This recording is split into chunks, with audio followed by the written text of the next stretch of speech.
everybody to Estonian National Ballet. I am the artistic director of the ballet company, and I used to be a dancer here as well. So I've gone full circle working in this opera house as a dancer and now leading the company.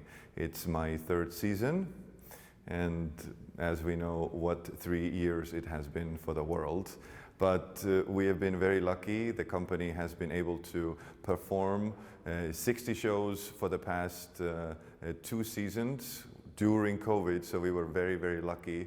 We were able to still provide work for our artists, and audience members were able to attend the shows too. So during tough times, we have been doing quite well and trying to provide the best dance entertainment for the audience in Estonia, locals and our foreign guests as well. Well, the biggest challenge as an artistic director, as I mentioned, I was a professional dancer myself, so the focus goes from just me on to 65 to 75 people that work under me. So it's very hard to please everyone, and not that one should, but just the focus from just a single person to everybody, that's been the biggest challenge. And I do take this job seriously, so constantly the work thoughts are in my head. Some colleagues of mine who have done these jobs for longer always say, please make sure you take time for yourself. So that's also a bit challenging to find time for myself to relax, to recover, because there's always something to do. It's either casting, to think about a repertoire, or how to rehearse dances better.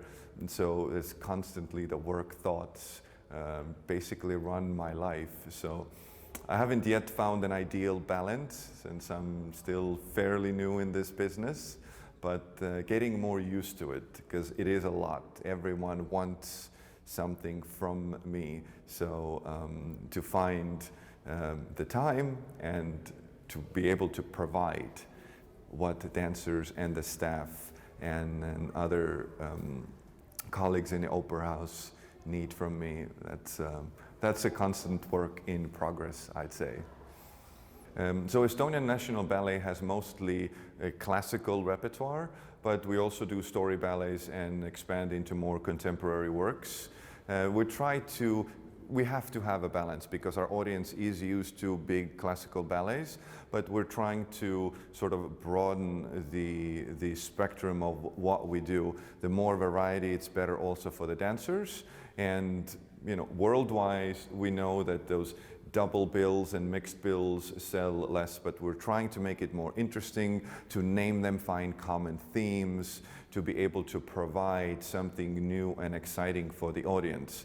Our budgets are unfortunately not as big as massive opera houses in Europe and in the world, so we have to be a little bit inventive too. We do use our own artists, musicians, like you will actually see Louis XIV, the Sun King performance. The entire production team is Estonian, so we were able to provide a good platform for our Estonian choreographers, composers, and create a local art, which also takes our own art form forward. So yeah, trying to keep it balanced. We can't really go one way or the other, but trying to keep in the traditions and to bring in the best and create new works that just broaden the horizon.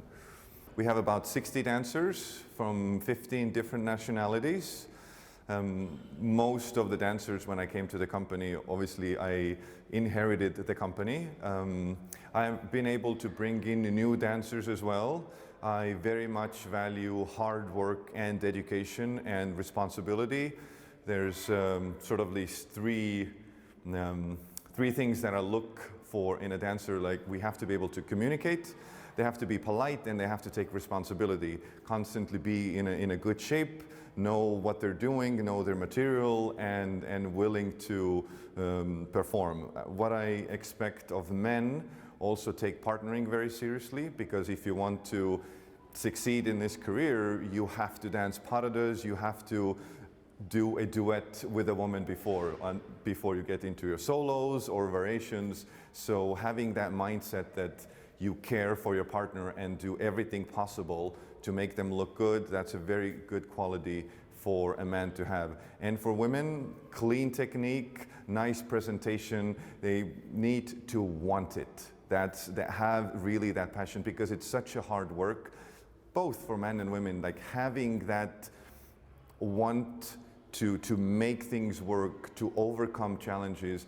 and being able to physically withstand a work that's going on 6 days a week with sometimes only 1 day off, and the entire season like that. Someone who's durable and is really having a ballet as their lifestyle. There's really no other way of doing it than just focusing and trying to bring the best out of your colleagues and being very disciplined yourself. If you take shortcuts and sort of like are very comfortable in your dancing style, it's difficult to work with a dancer usually and keep up this sort of rigorous training and performance schedule. So I look for that spark that the dancer wants it and they're willing to make things happen.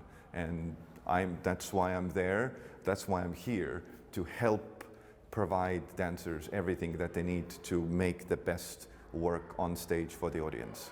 When a dancer joins, we normally start them off with a 1-year contract, and we can extend them for a couple of years, and then we're providing so-called like open-ended contract, which has no end date. It's not really a lifetime contract. It's not that you'll get paid for the rest of your life, but it's something that gives you a little bit more security. Now, if a dancer is not performing up to par anymore, there's still ways to end the work relationship. But normally we start with yearly contracts, and then we'll see if the dancer continues to develop, and if they're good and if they want to be with the company too, then we extend the contract for longer, and then they go into open-ended contracts. So normal year we give around 90 performances. We have some national and international touring. It really depends on the season and on the agreements. But yeah, 90 performances. And what makes this season a little tricky is all the shows constantly rotate and change. So it's not one ballet that we do in a block system. There's always something that we need to prepare while we perform 2-3 repertoires at the same time. So it makes it interesting, but it's physically taxing for the dancers and for the staff too. You know, starting this job, and still I think till now, I think the easiest thing to do in our field, in our ballet field, is being a dancer, because you only worry about yourself. You prepare for your rehearsals, for your shows, you have your own little world that you take care of. As soon as you go become a staff member, become an artistic director, your focus immediately shifts 180 degrees. So it's not about you anymore. The last person you think about is yourself. So I'm missing that free time that I had as a dancer.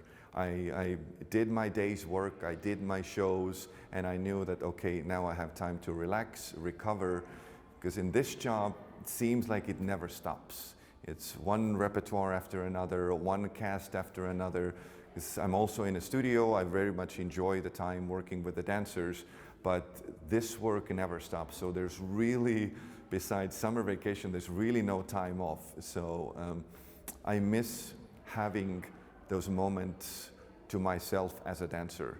You've done something good, you know you have some days off, or you know that this day is not hard, you don't have to think about anything else. I miss the time with myself, I'd want to say. I do like being in a studio, and I do very often give classes and I take rehearsals.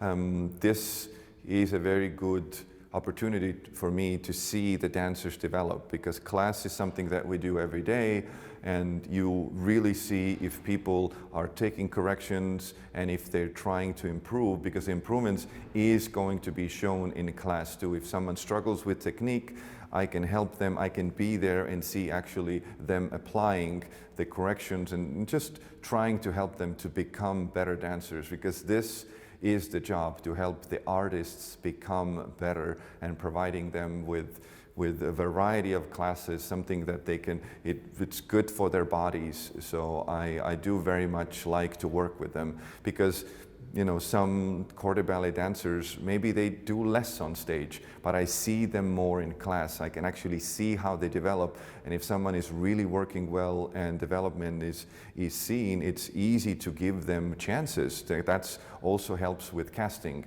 because again, if someone is doing a group dance, you know, the point is not to stand out. So if I'm not in a studio, if I don't teach class, how do I see what the dancer is capable of, how they have progressed? So I do take this as one of very good feedback tools, and we talk about the standard technique, what needs to be improved. So dancers like that when I give that feedback, and when I'm actually in the studio with them, then I know what I'm talking about.